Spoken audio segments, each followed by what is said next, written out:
भाई जो गुरु वचन पे डट गे, कट गे फंद 84 के। साहिब संत सब दंडवतम प्रणाम, आगे पीछे मत हुए किनको पुरवान। कबीर सतगुरु के उपदेश का सुनिया एक विचार, जय सतगुरु मिलते नहीं जाते नरक द्वार। जितना हो सके हम अपने गुरुदेव भगवान की महिमा करें, जितना हो सके अपने गुरुदेव भगवान की मर्यादाओं में रहें। हमारी सोच, हमारे विचार हमारे गुरुदेव भगवान के इर्द गिर्द रहनी चाहिए, इर्द गिर्द। क्योंकि अब हमें पता चल गया है ये तत्व ज्ञान लेकर कि ये जो मनुष्य देह, स्त्री या पुरुष की हमें गुरुदेव ने दी है, ये केवल उनकी महिमा के लिए है, उनकी भक्ति के लिए है, उनको प्राप्त करने के लिए है। बाकी जितने भी कर्म हैं ये तो 84 लाख योनियों में सभी पशु पक्षी कर रहे हैं। ठीक है, जो आवश्यक जिम्मेदारियां दी है भगवान ने, एक पिता की भूमिका, एक बेटे की भूमिका, ये भूमिकाएं भी हमने निभानी है, ये जिम्मेदारियां भी हमने निभानी है। लेकिन सबसे प्रमुख जिम्मेदारी, सबसे बड़ी जिम्मेदारी अपने गुरुदेव भगवान की भक्ति मर्यादाओं में रह के करना, अपने गुरु को प्रसन्न करना। यानी भक्ति हमारी प्रथम प्राथमिकता होनी चाहिए इस मनुष्य शरीर को प्राप्त करके। यदि हम भक्ति अपने गुरु को प्राथमिकता पर लेकर करेंगे, प्रथम रख के करेंगे और मर्यादा में रह के करेंगे, तो बाकी जिम्मेदारियां भी परमात्मा आसान कर देगा, बहुत आसान कर देगा। जो बिना सतगुरु के बहुत मुश्किल हैं। इंसान सारा दिन बैल और गधे की तरह कमाता रहता, लेकिन उसकी जिम्मेदारियां पूरी नहीं हो पाती। लेकिन यदि हम सतगुरु को शीश पे रख के चलेंगे, मर्यादाओं में चलेंगे, उनको प्रसन्न रखेंगे, तो सतगुरु हमारे लिए बाकी जिम्मेदारियां निभाना भी बहुत आसान कर देंगे, बहुत आसान। हमें पता ही नहीं चलेगा। पहले जहां हम 12-12 घंटे काम किया करते थे, अब केवल 5-6 घंटे में आसानी से हमारे घर का खर्चा चलेगा। क्योंकि एक तो सतगुरु ने वैसे ही हमारी बुराइयां छुड़वा कर, नशा छुड़वा कर, ये फालतू की रीति रिवाज, परंपरा, त्योहार, ब्याह शादी छुड़वा कर हमारा 80% खर्चा और सिरदर्द तो वैसे दूर कर दिया। तो हमें ज़्यादा कमाने की जरूरत ही नहीं पड़ेगी, क्योंकि हम केवल इन्हीं चीज़ों के लिए तो कमाया करते थे। कभी महीने में 2 बार किसी की शादी आ गई, वहाँ कपड़े लेके जाने हैं, किसी का जन्मदिन आ गया, किसी का भात आ गया, किसी का छूचक आ गया, पता नहीं क्या क्या दुनिया भर के प्रोग्राम, कभी होली, कभी दिवाली, कभी मकर संक्रांति, कभी क्या आ गया। तो इन दुनिया भर के आडंबरों में हम अपना व्यर्थ का पैसा जो पसीना बहा बहा के कमाया करते थे वो बर्बाद करते रहते थे। अब गुरुदेव ने हमें तत्व ज्ञान देकर तमाम प्रकार की बुराइयों से, रीति रिवाजों से, परंपराओं से दूर कर दिया है। तो हमारी 80% टेंशन, सिरदर्द, खर्चा तो वैसे गुरु ने कम कर दिया। तो भला हम ज़्यादा कमाने की जरूरत क्या पड़ेगी। अब जो समय हमारा गुरुदेव ने बचाया है, उस समय को हम परमात्मा की भक्ति में लगाएं। तीनों समय की आरती को हम विधि विधान से करें, समय निकाल के करें, पुस्तक को हाथ में लेके करें। हमने उस पुस्तक का पाठ करना होता है, वो पाठ करने के लिए दिए भगवान ने। इन मोबाइलों में तो आरती केवल गुरुदेव ने इसलिए डाली है ताकि हमें पता चले कि आरती हमने कैसे करनी है, कहाँ पर क्या बोलना है, इसलिए। और गुरुदेव ने खुद आरती की पुस्तक हाथ में लेकर और आरती करके हमें ये दिखाया कि जैसे मैं अपने मुंह बोले गुरु के सामने आरती कर रहा हूँ, इसी प्रकार तुमने भी इस पुस्तक को हाथ में लेकर मेरी तरह और इसी प्रकार से अपने मुख से आरती करनी है, तब इसका पाठ समझा जाएगा। और भक्ति बोध जो पुस्तक है तीनों समय की आरती वाली, उसमें सबसे ऊपर लिखा है मूल्य, और मूल्य की जगह लिखा है नित्य नियम पाठ।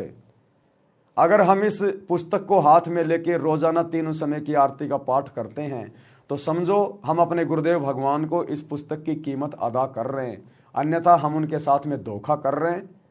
यदि हम चलते फिरते, खाते पीते, उठते बैठते, मोबाइल में जेब में डाल के आरतियां कर रहे हैं, तो ये मोबाइल से आरती करना केवल विशेष परिस्थितियों के लिए है, या फिर उन भगत भाई बहनों के लिए है जो अनपढ़ हैं, जो नेत्रहीन हैं, ज़्यादा बुजुर्ग हैं, ये उनके लिए है। बाकी आत्माओं के लिए परमात्मा ने हमें विधि बता दी और हमें पुस्तक दे दी है। तो जब तक हम विधि विधान से आरतियां नहीं करेंगे, और सुमरण की भी परमात्मा ने विधि बताई, ये खाते पीते उठते बैठते नहाते धोते, ये केवल शुरुआत के लिए हैं। जब हम भक्ति से जुड़ते हैं तो शुरुआत में हमने चलो कोई बात नहीं, इतना ज्ञान नहीं होता, हम गुरुजी की मर्यादाओं को इतना विशेष नहीं समझ पाते ज्ञान के कारण, तो जैसे भी चलते फिरते खाते नहाते धोते आते जाते मंत्र हम करते रहते हैं, वो भी करने हैं।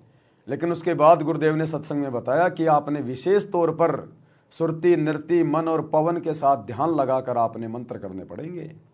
कुछ समय निकालिए, इस परमात्मा की भक्ति को प्रथम महत्व दीजिए।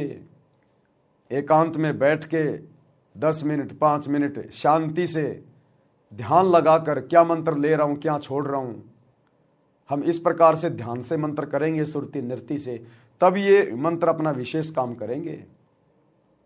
जब तक जो सिरिंज है, सिरिंज इंजेक्शन, जब तक इंजेक्शन के माध्यम से दवा अंदर नहीं जाएगी तो रोगी स्वस्थ कैसे होगा? जब दवा अंदर जाएगी तभी तो रोग कटेगा।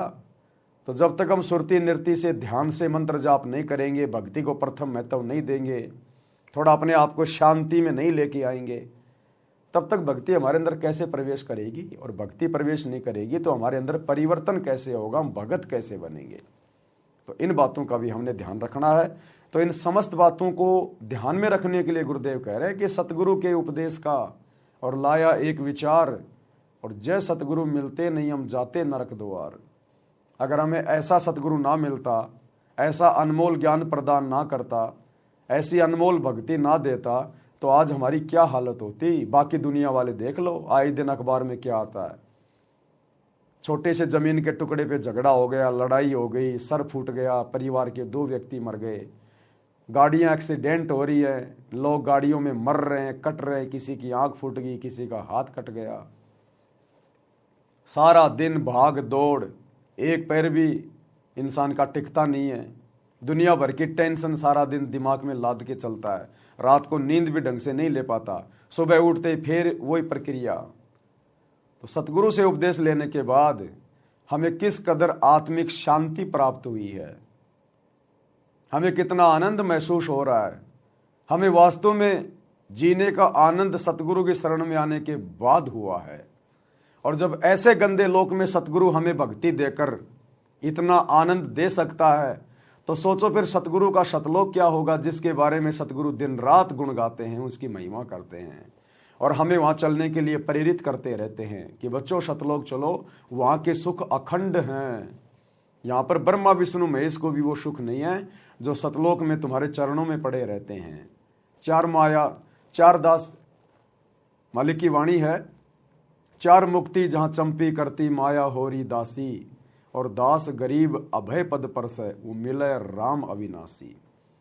तो हमने कुछ देर सतगुरु के सत्संगों पर सत्संग सुनने के बाद हमने थोड़ा विचार भी करना चाहिए, चिंतन मनन भी करना चाहिए, अपने जीवन में हो रहे परिवर्तन को भी देखकर गुरुदेव का धन्यवाद करना चाहिए कि परमात्मा हम पशुआजन जीव थे और आपने हमारे को इंसान बनाया, इंसान से देवता बनाया, और अब तो आपने देवताओं से भी ऊपर की कैटेगरी में लाके खड़ा कर दिया। क्योंकि देवता तो झूठ भी बोलते हैं, देवताओं में राग द्वेष ईर्ष्या मान बढ़ाई लड़ाई झगड़ा सब कुछ है, देवता राज्य प्राप्ति की इच्छा चाहते हैं, लेकिन आज आप और हमारी परमात्मा ने वो सारी इच्छाएं मेट दी। सतगुरु मिले तो इच्छा मेटे, पद मिल पद समाना। आज हम देवताओं से भी कई गुना उच्च कोटि की आत्माएं बन चुकी हैं। इस कदर परिवर्तन गुरुदेव ने हमारे अंदर कर दिया है। कीट न जाने भृंग को गुरु कर ले आप समान। तो कब गुरु ने हमें अपने जैसा बना लिया हमें पता भी नहीं चल रहा। लेकिन ये परिवर्तन उन्हीं आत्माओं में होता है जो आत्माएं अपने गुरु को अपना इष्ट मानकर, परमात्मा मानकर, संसार से पीठ फेर कर और संघर्ष करते हुए भक्ति मार्ग पर दृढ़ता के साथ आगे की ओर बढ़ते हैं। वही आत्माएं अपने अंदर परिवर्तन महसूस कर पाती हैं।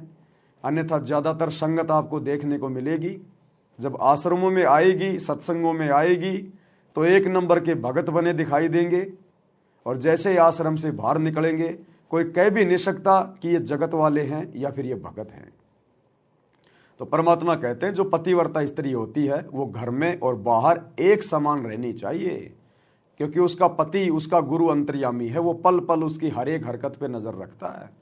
और यदि पति नाराज हो गया तो फिर औरत का फिर कहाँ सम्मान रह जाएगा, उसका तो जीना मुश्किल हो जाएगा। तो हम आत्मा हैं, हमारे गुरु हमारे पति परमेश्वर हैं, और ये अंतर्यामी हैं, समर्थ हैं, दिव्य दृष्टा हैं। हम इनसे कुछ भी नहीं छुपा सकते, अपनी मन की बात भी हम अपने गुरु से नहीं छुपा सकते। इसलिए मन में भी बहुत सोच समझ के विचार करें। जब भी हम कभी अपने गुरुदेव के बारे में बोलें या सोचें तो हमने ये सोचना चाहिए कि मैं गुरु जी के बारे में नहीं सोच रहा, मैं गुरु जी के बारे में नहीं बोल रहा, मैं परमात्मा कबीर जी के बारे में बोल रहा हूँ, परमात्मा कबीर जी के बारे में सोच रहा हूँ। हमने इस तरह सावधानी रखकर चिंतन मनन अपने गुरुदेव के विषय में करना चाहिए। अगर जरा भी त्रुटि हो गई तो परमात्मा हमसे कोसों दूर हो जाएंगे। इसलिए हमने गुरुदेव के उपदेशों पर, गुरुदेव के वचनों पर, गुरुदेव के सत्संगों पर हमने चिंतन मनन भी करना चाहिए, ताकि हम आगे। भाई जो गुरु बचन पे डट गए, कट गए फंद 84 के, कट गए फंद 84 के, कट गए फंद 84 के।